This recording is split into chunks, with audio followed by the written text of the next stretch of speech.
Julie, St George's Park, £100 million investment on behalf of the FA. How excited are you about joining this fantastic venture?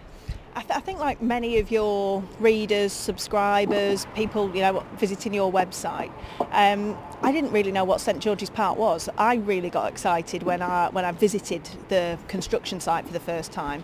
I've heard of the National Football Centre, I've obviously heard about the FA, but seeing what is being constructed there really got me excited. I mean, before I joined the FA, I was there in my current role as Operations Director of Northern Racing, and I came away from a tour with our chairman, David Sheepshanks, just desperate to be involved in the project. So you've been a senior figure, as you allude to there, in the horse racing industry at a very high level in sport. Talk about the comparison you would make between your previous position and the role you're taking up now.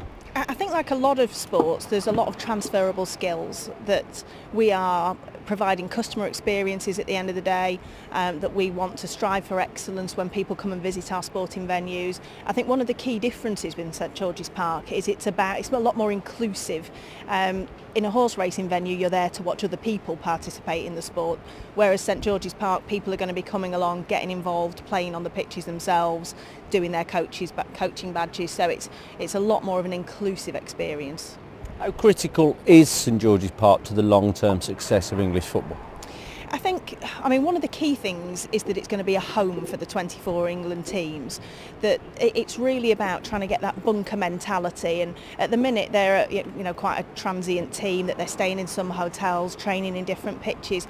To really have that home where you can develop that winning mentality, I think is going to be key. But one of the biggest aims of St George's Park is about better coaches, better players, and this is going to be the venue that is going to lead in coach education, so that we've got better qualified coaches developing England football from grassroots upwards.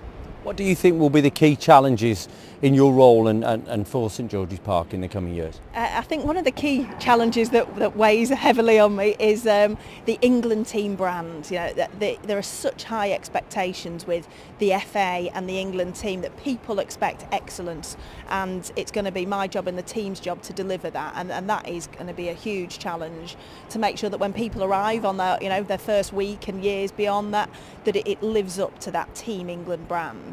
And I think secondly that it's a big challenge to build a team of people who are as enthusiastic as I am about delivering that experience.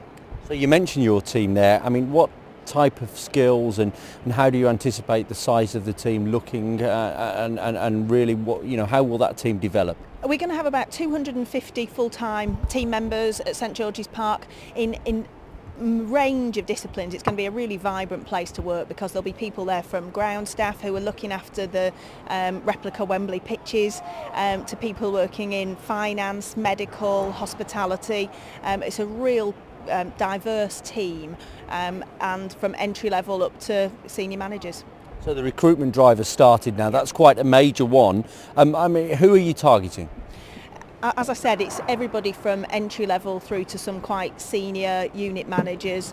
That it's really, we're attracting people for their first job in sport. Working in sport is incredibly hard work, but it's also brilliant fun and really rewarding, and we're giving people the opportunity to get that entry level position into sport, but also we're looking for a head of finance, a head of commercial, a whole range of positions. So you've talked a lot about what St George's Park will be and the vision that presumably you would want people to buy into. How will those opportunities expand, do you think, in the next 5 years or so?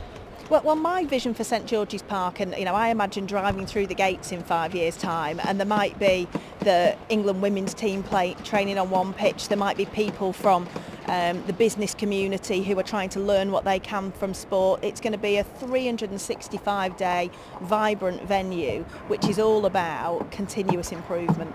And my one vision is that in 5 years' time, it will have just gone from strength to strength.